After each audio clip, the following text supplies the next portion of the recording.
56 నుంచో 57 నుంచో చూస్తే అక్కడ ఎవరైతే గవర్నమెంట్ ఎవరైతే అసెంబ్లీలో గెలుస్తున్నారో మరి ఇప్పుడు అది తప్పు అవుతుంది. ఇప్పుడు అక్కడ డిఎంకే అవుద్ది. సో అంటే మనం అట్లా ఒకటండి అవుద్ది.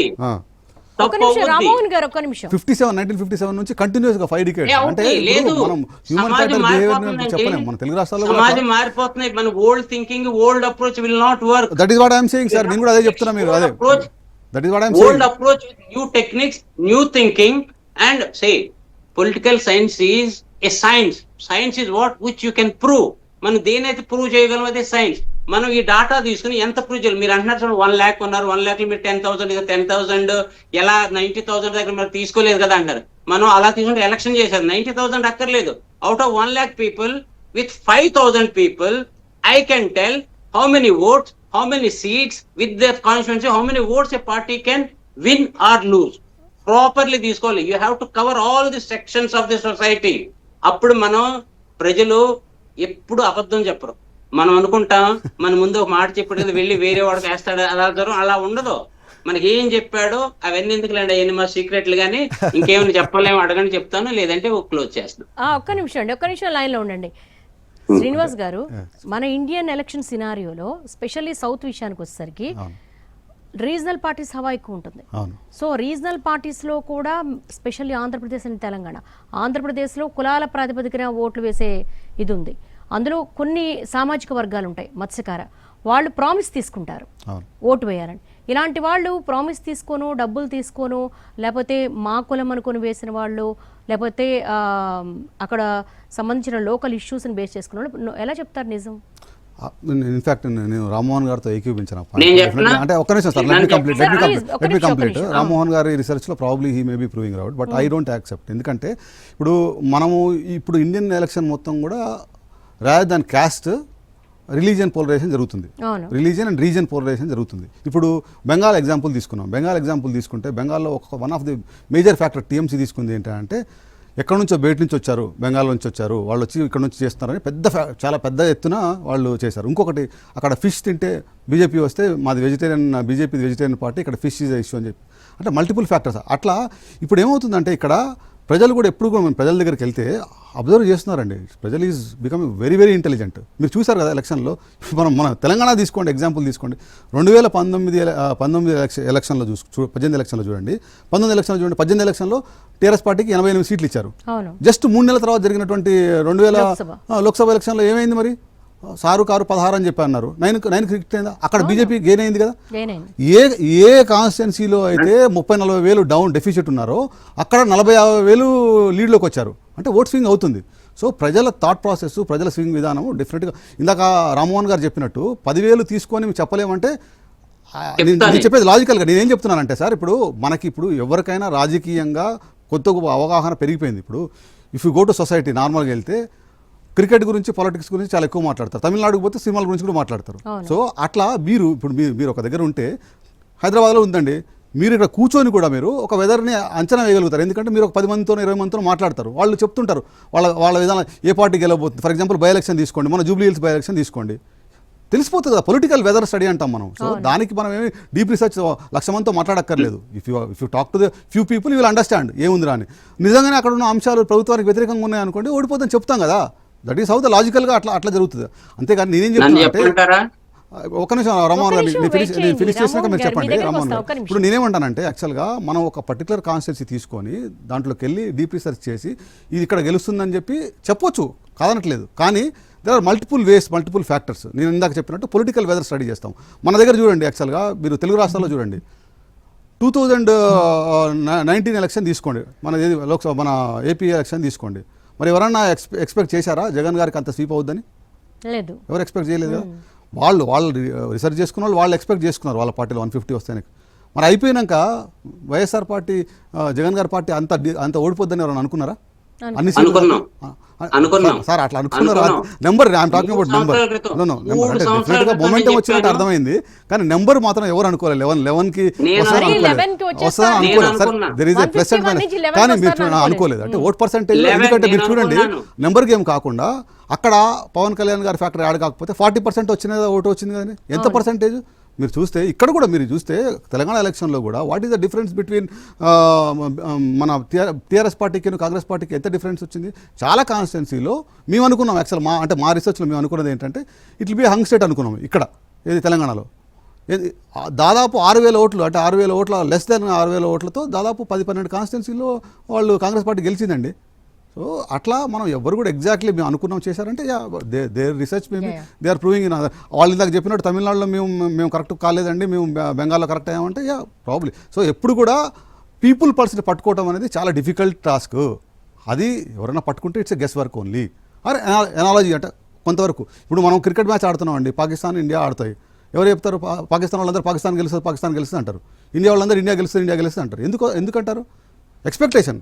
పొలిటికల్ పార్టీస్ విజయం కూడా అట్లే ఉంటుంది సేమ్. అంతే ఇప్పుడు పొలిటికల్ 30-35% ఉన్నటువంటి పార్టీ వర్కర్స్ ఎవరైతే ఉంటారో వాళ్ళందరూ మేమే గెలుస్తామని చెప్తారు, వాళ్ళ పర్సెంటేజ్ వాళ్ళు చేస్తారు. ఎప్పుడైతే మనం ఎగ్జాక్ట్లీ న్యూట్రల్ ఓటర్లను పట్టుకొని కరెక్ట్గా అంచనా వేయగలుగుతామో అప్పుడే మనం రిజల్ట్ని, ఆ వాతావరణాన్ని మనం క్యాప్చర్ చేయగలుగుతాము.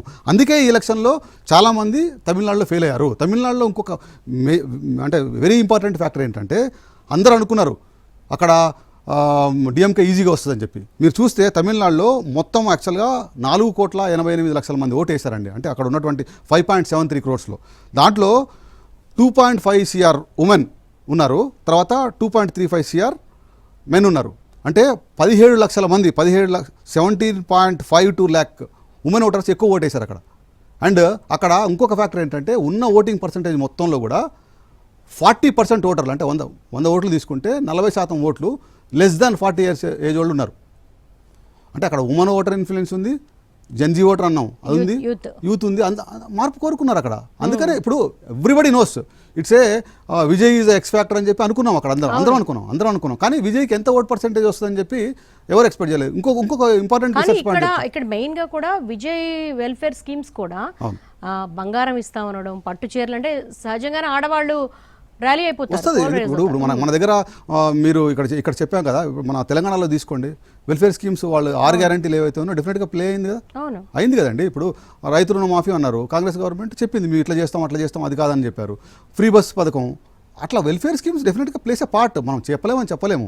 ఇప్పుడు నేను ఇంకొక అనాలజీ చెప్తాను. రీసెర్చ్ పాయింట్ ఆఫ్ వ్యూ చూస్తే విజయ్ కనుక ఒకవేళ 20-25% వరకే ఓట్ షేర్ తీసుకొని ఉంటే అక్కడ రిజల్ట్ మొత్తం మారిపోయేది. అక్కడ 20-25% తీసుకొని ఉంటే ఒక 5-6% 10% డిఎంకే ఓటు తీసుకొని ఉంటే ఏఐడిఎంకే కూడా బీన్ ఎట్లా 110-120 సీట్స్కి వచ్చేది ఆ రీసెర్చ్లో. అట్లా ఎవరు ఎంత పర్సెంటేజ్ అసలు ఈ రిజల్ట్ విజయ్కే షాక్ వస్తుంది. అంటే అట్లా అంటే యాక్చువల్లీ విజయం ఎవరు, ఎందుకంటే ఆల్మోస్ట్ చాలా వరకు కూడా ఎవరితో పొత్తు పెట్టుకోకుండా 234 స్థానాలు కంటెస్ట్ చేస్తున్నాడు. ఇది ఓవర్ కాన్ఫిడెన్స్ అన్న వాళ్ళు ఉన్నారు. లేదంటే ఇక్కడ తెలుగు రాష్ట్రాల్లో ఉన్నటువంటి జనసేన పార్టీ లాగానే అయిపోతుంది ఫస్ట్ అటెంప్ట్ గురించి మాట్లాడారు. కానీ ఎవరు కూడా ఈ స్థాయిలో ఇంకా ఇంపాక్ట్ చూపిస్తాడు సహజంగానే ఒక డిఎంకే, ఒక అన్నా డిఎంకే, ఒక స్ట్రాంగెస్ట్ క్యాడర్ ఉన్న 2 పార్టీస్ని వెనక్కి నెట్టి తాను ముందుకు వస్తాడని ఎవరు ఊహించలేదు. అంటే Vijay came with very clear strategy అండి. ఇక్కడ Vijay wanted to be in the politics for a longer time. అక్కడ ఆయన అనుకున్నారు. లేకపోతే ఆయన మీరు ప్రీపోల్ అంటే ఎలక్షన్కి ముందు ఒక 1 month ముందు చూస్తే అనాలిసిస్లో ఒకవేళ టీవీకేను ప్లస్ ఏఐడిఎంకే కలిసి పోటీ చేసి ఉంటే ఈజీగా విక్టరీ వస్తుందని చెప్పి అన్ని అనాలిసిస్ పోల్ చెప్పినాయి. కానీ విజయ్ స్ట్రాటజీ ఏంటి? వెరీ క్లియర్గా he wanted to be alone. ఆయన సైద్ధాంతికంగా డిఎంకేని యాంటీ చేస్తున్నాడు, అట్లా ఏఐడిఎంకే కూడా యాంటీగా ఉన్నాడు. అక్కడ ఆయన లాంగ్ టర్మ్లో ఉందామని వచ్చాడు. వాళ్ళకి మీరు స్ట్రాటజిక్ కన్సల్టింగ్ కంపెనీ కూడా ఐపాక్ వాళ్ళు లాంటి వాళ్ళు కూడా పనిచేస్తారు ఆయనకి అక్కడ. అయితే విజయ్కి ఇక్కడ ఉన్న మేజర్ ఫ్యాక్టర్ ఏంటి అంటే అక్కడ there is a vacuum there. మీరు తమిళనాడు పాలిటిక్స్ని ఒక 4 దశాబ్దాలుగా అర్థం చేసుకుంటే క్లియర్గా అర్థమవుతుంది. అక్కడ ఎవరు అధికారంలోకి వచ్చినా కానీ సినిమా బ్యాక్గ్రౌండ్తోనే వస్తున్నారు. ఇప్పుడు విజయకాంత్ వచ్చారు, ఫెయిల్ అయ్యారు. అక్కడ ఇంపాక్ట్ చేయలేదు. కమల్ హాసన్ వచ్చాడు, ఇంపాక్ట్ కాలేదు. మరి అందరూ ఏమన్నారంటే ఇక్కడ పోల్స్టర్స్ అందరూ అనుకున్నారంటే కానీ టీవీకే కూడా ఎవరితో ఎలైన్ అయితే చాలా ఈజీగా విక్టరీ వస్తుంది అని అనుకున్నారు. కానీ ఈ ప్రూవ్డ్ అంటే అందరినీ రాంగ్ ప్రూవ్ చేశాడుగా ఆయన పెద్ద బాగా ట్రై చేశాడు. యాక్చువల్గా కొంచెం ఇండెప్త్కి వెళ్తే టీవీకే విజయ్ దీంట్ మొత్తంలో కూడా ఆయనకు ఉన్నటువంటి ఒక స్ట్రాటజీ ఏంటంటే he wanted to kill actually AIADMK. అంటే ఏఐడిఎంకేని ఒక స్వైప్ చేసి ఆ వ్యాక్యూమ్ మొత్తాన్ని, ఇప్పుడు జయలలిత గారు లేరు అక్కడ, జయలలిత పార్టీ ఉన్న క్యాడర్ని దాన్ని మొత్తాన్ని కూడా తీసుకుందాం అన్నటువంటి ఒక ఆలోచన ఉన్నది. ఆయనకున్న అడ్వాంటేజ్ ఏంటి? డిఎంకే ఓట్ బ్యాంక్ ఏదైతే ఉందో, దళిత క్రిస్టియన్ ఓట్ బ్యాంక్ ఉందో అది మొత్తం టర్న్ అవుతుంది. సో ఇటు తీసుకుంటే రేపు పొద్దున ఇప్పుడు ఏఐడిఎంకేకి ఇన్ని సీట్లు రాకపోతే రేపు పొద్దున అదే జరిగేది. ఇప్పుడు మరి నౌ ఇట్స్ ఏ హంగ్. మేము హంగ్ వస్తుందని మేము ఎక్స్పెక్ట్ చేసినాం. అయితే మరి హంగులో ఇప్పుడు మరి ఏమవుతుంది, అక్కడ 118 రావాలి, ఎవరికి రాలేదు. మరి ఇప్పుడు ఏమవుతుంది, మళ్ళీ నెక్స్ట్ 2-3 months అక్కడ వాలటైల్గానే ఉంటుంది. ఇప్పుడు విజయ్ ఒకవేళ పార్టీ సీఎం అయినా కానీ, ఏది ఏఐడిఎంకే సపోర్ట్తో అయినా కానీ, ఏదైనా కానీ, ఏదున్నా కానీ బీజేపీ బ్లెస్సింగ్స్ ఉంటేనే ఆయన సీఎం కాగలుగుతాడు. ఎందుకంటే ఎడప్పాడి పళనిస్వామి జయలలిత తర్వాత కొంతవరకు కేడర్ని కాపాడుకుంటూ వచ్చినా కూడా ఇప్పుడు ఎందుకు ఆ లెగసీని కంటిన్యూ చేయలేకపోయాడు అనేది కూడా చర్చించాల్సిన. నువ్వు అట్లా మనం దాన్ని నెగిటివ్గా చూడకుండా పాజిటివ్ సైడ్ చూస్తే for AIADMK this result is good. ఎందుకంటే మీరు మొన్న జరిగిన లోక్సభ ఎలక్షన్లో చూసారండి, ఏఐడిఎంకే ఎలక్షన్లో వాళ్ళ పెర్ఫార్మెన్స్ వెరీ పూర్ కదా, చాలా పూర్ పెర్ఫార్మెన్స్ వాళ్ళది. వాళ్ళకి ఎన్ని సీట్లు వచ్చినాయి, ఏఐడిఎంకే కంప్లీట్ ఆల్మోస్ట్ 0 కదా, వాళ్ళకి సీట్ రాలే కదా అక్కడ. సో మరి అట్లా చూస్తే వాళ్ళకి 60+ seats ఇస్ గుడ్ నెంబర్. ఈ అంటే బీజేపీ అలయన్స్ తో వచ్చుండొచ్చు. బీజేపీకి ఎన్ని వచ్చినాయి అక్కడ, నాకు తెలిసి 2-3 సీట్ల కంటే చేశారు. కానీ అక్కడ ఇప్పుడు all side and done Tamil Nadu is a regional party force. Almost 27 సీట్లలో కంటెస్ట్ చేసింది. వాళ్ళకి అయితే పెద్ద గెలవలేదు కదా, కాకపోతే వాళ్ళ ఇంపాక్ట్ కొంతవరకు ఉంటుంది ఏఐడిఎంకేకి. ఈ విజయంలో ఏంటంటే మేజర్గా మొత్తం కూడా విజయ్ స్ట్రాటజీ, విజయ్ చరిస్మానే పనిచేసింది. సో ఈ ఎక్స్‌ఫ్యాక్టర్ అనుకున్నాం కానీ మరి ఇంత వస్తుందని చెప్పి ఎవరు ఎక్స్‌ఫ్యాక్టర్ ఆర్ థర్డ్ ప్లేస్ కి పరిమితం అవుతాడు, కింగ్ ఆర్ కింగ్ మేకర్ అంటే మేము అనుకున్నది ఏంటంటే there are 2 factors we thought. In fact నేను ప్రీ పోల్ అనాలిసిస్లో కూడా చాలా వాటిలో మాట్లాడాను. Hung was very clear. In fact మా మిత్రుడు ఒక అతను అప్లైడ్ పాలిటిక్స్లో మాస్టర్స్ చేసిన అతను, he is working for AIADMK party in Tamil Nadu grass రూట్లో. సో అతనితో నేను టచ్లో ఉన్నప్పుడు ఆయన చెప్పిన విషయం ఏంటంటే, నేను when I was discussing just ఒక 1 week బిఫోర్ ఎలక్షన్ కూడా నేను మాట్లాడుతున్న ఫోన్లో, అందరికీ తెలిసి ఉంటుంది ఆయన చాలా ఫేమస్ గై హరి అని, ఆయనతో మాట్లాడుతున్నప్పుడు కూడా నేను చెప్పాను, ఆయన వి ఎక్స్చేంజ్ అవర్ వ్యూస్ ఏంటండి అని అడిగితే నేను చెప్పాను, సార్ హంగ్ వచ్చేటువంటి అవకాశం బాగా కనబడుతుంది నాకు అన్న. అంటే లేదండి, ఏఐడిఎంకేకి మంచి ట్రాక్షన్ ఉంది, డిఎంకే మీద వ్యతిరేకత ఉంది, డెఫినెట్గా ఏఐడిఎంకే పవర్లో ఆయన he is working for AMD consulting చేస్తుంది, వస్తే ఛాన్స్ ఉంది, ట్రాక్షన్ ఉంది మంచిగా, బట్ ఇట్స్ క్లోజ్ ఎలక్షన్ అని చెప్పాను. బట్ నేను ఎందుకు అనుకున్నాను అంటే హంగ్ వస్తుంది ఎందుకు అనుకున్నాను అంటే, విజయ్ ఫ్యాక్టర్ డెఫినెట్గా పనిచేస్తున్నట్టు కనపడిందండి. ఎందుకంటే when we do the political వేదని అండర్స్టాండ్ చేసుకుంటే, పబ్లిక్ పాలసీని అండర్స్టాండ్ చేసుకుంటే, ఎలా అండర్స్టాండ్ చేసుకుంటాము, we watch the social media watch చేస్తాము, టీవీలో మాట్లాడతాము, అక్కడ ఉన్నటువంటి మిత్రులతో మాట్లాడతాము. యూ డోంట్ నీడ్ టు అంటే ప్రతిదానికి సర్వే చేయక్కర్లేదు కదా. పొలిటికల్ ఎక్విప్మెంట్ మీకు కూడా అర్థమవుతుంది అండి. ఈ కాన్స్టిట్యూన్సీలో మీ మిత్రులతో మీ ఫ్రెండ్స్తో మాట్లాడితే అది ఎలా ఉందో ఫీల్ అని చెప్తారు. ఒక 15 మందితో మాట్లాడితే కొంత అవగాహనతో వస్తుంది కదా. ఆ అవగాహనతోనే TVK place a major factor అని అనిపించింది. హంగ్ వస్తుందని నేనైతే ఎక్స్పెక్ట్ చేశాను, అనుకున్నట్టు వచ్చింది. సో ఇప్పుడు now the game starts again Maharashtra లాగా. ఎందుకంటే ఇప్పుడు మరి ఏఐడిఎంకే సపోర్ట్ తీసుకుంటారా, టీవీకే తీసుకొని ఆయన అవుతారా, మళ్ళీ వాళ్ళకి డిప్యూటీ సీఎం ఇస్తారా? అంటే లెఫ్ట్ అండ్ కాంగ్రెస్ అలయన్స్ గా వెళ్తారు అని అంటున్నారు. మరి అక్కడైతే ఫిగర్స్ అయితే మనకేం అంత ఆశాజనకంగా కనిపించట్లేదు. ఎక్కడ లెఫ్ట్? కేరళనా, తమిళనాడు? నాకు అర్థం కాదు మీ క్వశ్చన్.